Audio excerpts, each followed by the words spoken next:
Hello, ഇന്നൊരു Sunday വ്ളോഗാണ്.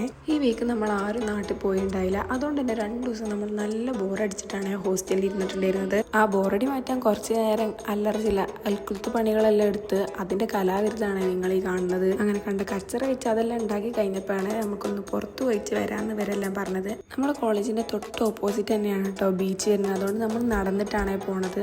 അങ്ങനെ നമ്മൾ നടന്നു പോകുമ്പോൾ കാണുന്ന എല്ലാ ബിൽഡിങ്ങിന്റെയും കണക്കെടുക്കുകയാണ് ഇവരെല്ലാവരും കൂടി. അങ്ങനെ കണക്കെടുക്കുന്നതിന്റെ ഇടയിലാണ് ഇവിടെ ഒരാളെ ചെരുപ്പ് ഞാൻ ശ്രദ്ധിച്ച് റൂമിലിടുന്ന ചെരുപ്പല്ലായിട്ടാണ് ഇവിടെ വന്നിട്ടുള്ളത്. അതുകൊണ്ട് തന്നെ ഓളെ ഉള്ള ഓറ ഫുള്ള് പോയി കിട്ടി. അങ്ങനെ നമ്മൾ നേരെ ബീച്ചിലോട്ട് നടന്ന് കുറച്ച് സമയം അവിടെ എല്ലാം സ്പെൻഡ് ചെയ്ത് അങ്ങോട്ടും ഇങ്ങോട്ടും നടന്ന് കുറേ സമയം നമ്മൾ ബീച്ചിൽ അവിടെയൊക്കെ ഇരുന്നിട്ടുണ്ടായിരുന്നു കേട്ടോ. വെയിൽ തീരെ കൊള്ളണ്ടെന്ന് വിചാരിച്ചിട്ടാണ് നമ്മൾ നല്ല ലേറ്റ് ആയിട്ട് വൈകുന്നേരം ഇറങ്ങാൻ തീരുമാനിച്ചത്.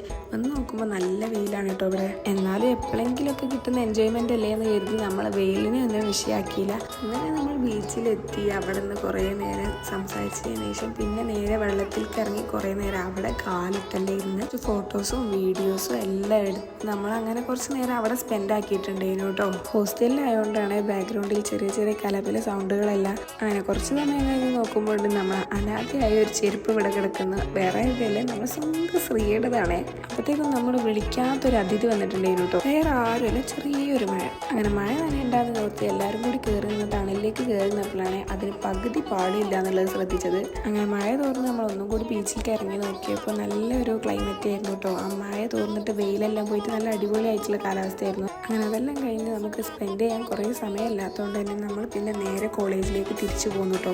കോളേജിലെത്തിയപ്പോൾ ഗൗരിയും കാത്തി ഇൻസ്റ്റാമാർട്ട് താഴെ നിൽക്കുന്നുണ്ടായിരുന്നു. അങ്ങനെ അതെല്ലാം മേടിച്ച് വന്നപ്പോൾ അതിന് ഡിഫറെൻ്റ് ആയിട്ടുള്ള പേപ്പർ ബാഗ് ആണെന്ന് കണ്ടതിൻ്റെ സന്തോഷമാണ് കേട്ടോ. മുന്നേ ചെയ്ത പോലത്തെ എന്തെങ്കിലും കലാവിരുത് ചെയ്യാലോ. അങ്ങനെ 6:30 ആയപ്പോഴത്തേക്ക് നമ്മൾ കോളേജിലെല്ലാം കയറി ഫ്രഷ് അപ്പ് ആയപ്പോഴത്തേക്ക് നമ്മൾ ആൻറ്റി വിളിച്ചിട്ടുണ്ടായിരുന്നു കേട്ടോ. നമ്മൾ സീനിയർ ഏച്ചിൻ്റെ ബർത്ത്ഡേ ആണ്. അപ്പോൾ അതിന് സെലിബ്രേറ്റ് ചെയ്യാൻ പറഞ്ഞിട്ട് കേക്കെല്ലാം കട്ട് ചെയ്യാൻ നമ്മളെയും കൂടി വിളിച്ചിട്ടുണ്ടായിരുന്നു. അങ്ങനെ ആ കേക്കും കൂടി കഴിച്ചതിന് ശേഷം ഇന്നത്തെ ഡേ അവിടെ ഞങ്ങളുടെ അവസാനിപ്പിച്ചു.